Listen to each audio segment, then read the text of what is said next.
Recording. Nice shot.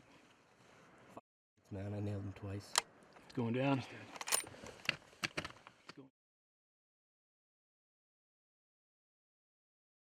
Additional garbage bag for clothing.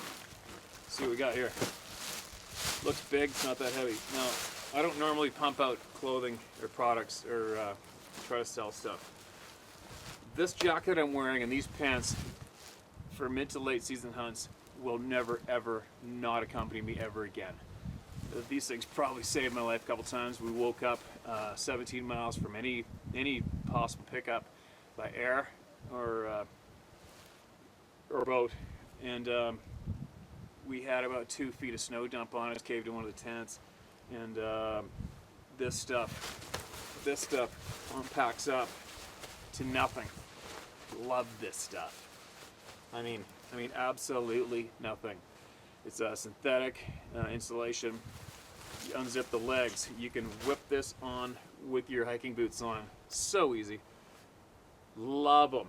You can hike up, get sweaty, get up top of the mountain, you're ready to glass. Pull the side of your pack, put it on.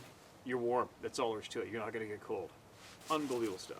I'll never, ever, ever leave home without it. Look at the rings on that puppy. What a nice ram. What a nice place. Yeah. Look at that. Glaciers in the background. We'll get some good pictures here. Typical BC boy wool pullover. This coupled up well with my vest for moderate days, temperatures, hiking. Don't mind bringing it at all. Doesn't weigh too much, dries out real quick, and holds some warmth in there if you need it. Okay, gloves. I wish I took more time to buy my gloves. I don't. I don't know what you call them. Call them what you want. They suck. Waterproof for about 7 minutes. They're great once you're warm and hiking. If you stop in cold weather and you're kind of wet, take these off for 3 minutes, put them aside, put them back on, keep going. They instantly freeze your fingers off. It's very, very difficult to get your hands back. If your gloves aren't waterproof, they suck. These gloves suck. Socks. Lovely. 2. This is my second pair of socks. I know I have at least second, third pair of socks. What do we got here? I got another pair of gloves that I bought. These gloves right here were worse than the other ones. They very soft, moisture absorbing material on them. They look kind of cool and trendy, but these sucked even worse. If you run out of toilet paper, use these if you have them with you. That's about what they're good for. 5th pair of socks. I love socks. Happy feet, happy hunter. I got my one cotton t-shirt with hothunt.com on it, obviously. Probably slipped that on for filming kills, etc. Here's some merino wool short underwear for those warmer days. I got another pair of merino wool long johns. Those 2 pairs of long john bottoms. There he is. Good job, Steve. Thanks, buddy. Team effort once again. We got 4 long john bottoms. Here's my second. Yeah, that's my second merino wool top. Love these things. I can't get enough of them. They dry out so fast, it's ridiculous. They do not scent up. They're very important. I've had some other products, big name products. You put them on, they're brand new off the shelf. 1 day later, you smell like ass. There you go. Maybe straight up and honest. These things are awesome. For bedtime in extreme nasty weather, I would wear this, a pair of bottoms, 1 pair of socks, and I would put on my jacket and my pants in my sleeping bag. It froze up so cold, I don't know how cold it was, but it was really nasty, and I was toasty and comfortable in my sleeping bag every night. Never had a problem. Now, when it comes to hiking, even when it was in minus temperatures, blizzard, 60-mile-per-hour winds, all I wore was my merino wool long john bottoms and my rubber rain pants with gaiters to hike. That's all I wore. I did not freeze. I stayed absolutely perfect.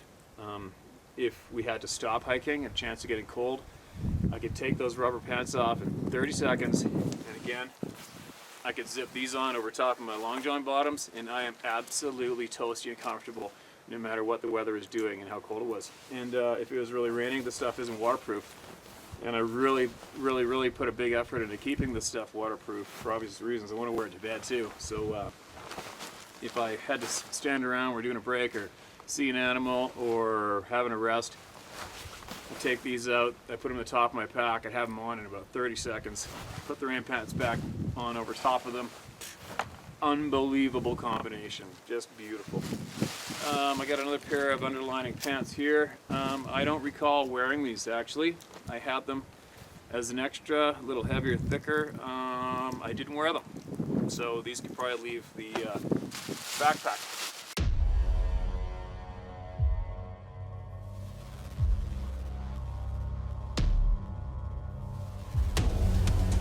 What else we got here? Another pair. Holy cow, look at that. I had another pair of fairly heavy merino wool long johns. Never wore them. Another pair of regular underwear. Definitely wore those. This is the packet that that my rain jacket folds into. Love it. Okay, what else we got? I've got my this is a tarp. I think it's 9 by 12. It's not heavy. It's light. It takes up a fair amount of space. How would I rate this? Did it come in handy? I definitely used it 2 or 3 times. We used it as a common shelter from tent to tent. We did our cooking underneath it. We were on top of a mountain in a blizzard. That was pretty handy for that, but obviously not mandatory. You know, you don't have to have this to connect your tents with a common roof and cook, make a common area. But if you're sharing a tent with somebody else and you're getting rained out for a couple days, you basically don't really want to lay in the tent with each other all day. So these are really handy to make a shelter you can sit up in and stay out of the weather and wait for weather to clear up. Would I take this again? Yeah, I'd take it again. I don't share my tent. A couple of times, rarely I've shared it, but no, I'll take the extra weight. You spend 3 weeks with a good buddy of yours. You don't need to spoon up with them every single night too. So that being said, I don't really have to have this. I've got my own tent. If it starts raining, set up my tent in 30 seconds. I got a shelter. I'll hang out in there and yell at you through the wall. But what else is this handy for? That's about it. So rate this for handy for me 1 out of 10. I'd give it about a 5. You see him? Yeah. Take your time, right on the shoulder. Okay.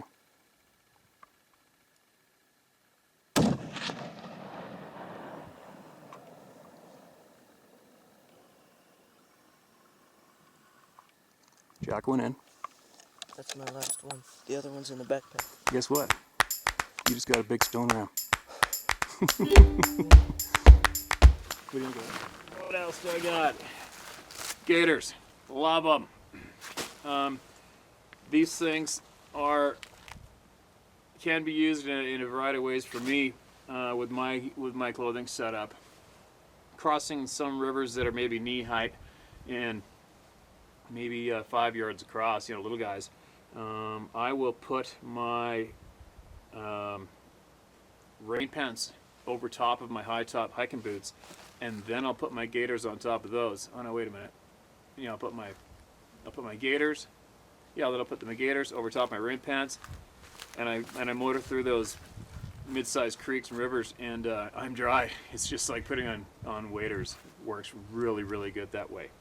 And then afterwards, how I normally hike, if it's raining or whatever, people say, you got rubber pants, you're gonna sweat it up. You know what? You're sweating on a mountain hunt, period. You're sweating. That's all there is to it. That's why you drink water. You're losing it.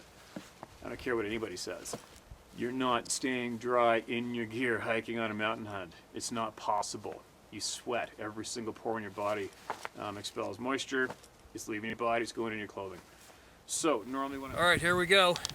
We've got a possible 12-year-old ram. Persistence paid off big time. John and I normally when I'm hiking, I will have my long johns into my boots, these over top, and my rain pants over top of that, and they breathe up the leg really nicely, and they work really well for me. Backpack rain cover. I'm really sloppy at using this. I wish I wasn't, because if you don't use this, you're going to put on, who knows, an extra 5, 7, 8 pounds of moisture. when it's pouring rain and your backpack, the main bag, is picking up the moisture. So yeah, these are probably about a 10 out of 10 for being handy. And I also use this in the early season for a sheep spot where there wasn't any water. We had to pack water up. And it started to rain, so I unfolded this, and I actually collected enough water to make breakfast that morning, and then for making supper that night. So it can double up as a water collector. Twine. Oh, another heavy knife slipped into my bag. You can never have enough twine. This is electrician's pulling twine. Very strong, very handy. Spool of this stuff I buy. Very handy. And then I've got a bag of food.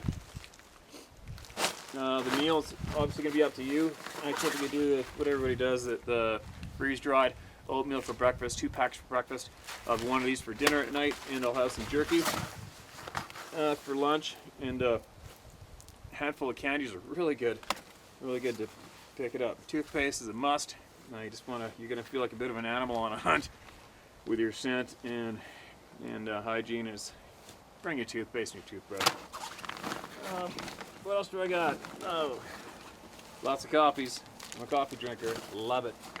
I usually got 1 spoon, maybe 2, and I keep that safe. To eat with. What else do I got here? Got a headlamp.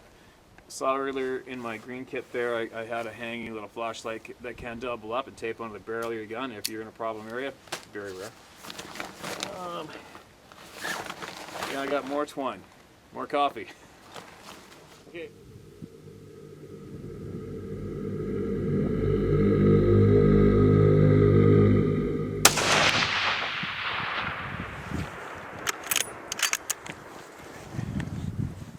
Okay, let's talk about these rests. I've had this rest here for, I don't know, 5 years, 6 years. I'm over it. I don't like it. I used to worry about having a blow-up point and popping it. I've had a couple pop in camp. Hunters pop them in camp, but it was from having them too close to the fire. But as my partner he had a blow-up air mattress this past hunt, and it came with patching kits. He never had a problem, and we put that thing through the test for 3 weeks in north central British Columbia. These things, if there was a piece of willow underneath it, it mirrored through to my body. So yeah, I woke up sore with this rest quite often. I'd say probably 7 out of 10 nights I would wake up sore in the morning from using this rest. My personal tent I've had for quite a while, and the carrying bag finally gave it up. So I actually used this to roll up my tent. My tent's rolled up in this. It's doubling up as a tent holder. All right, now check this out. External frame pack, any of them. Your bag attaches to the pack. To keep the blood out of my main bag, I would take the bag right off. I put a whole hind quarter of a caribou on my pack, and then I use these little things here and my twine to strap my bag back onto the frame on the outside of the meat. Kept all the weight tight to my back and proportional, and the weight equally distributed the way it's supposed to be, how your frame's built to work. And it was really good. And everything was strapped on top, and I went for 10 miles with it, no problem. You thought you'd be packing your ramp uphill. What up with that, dog?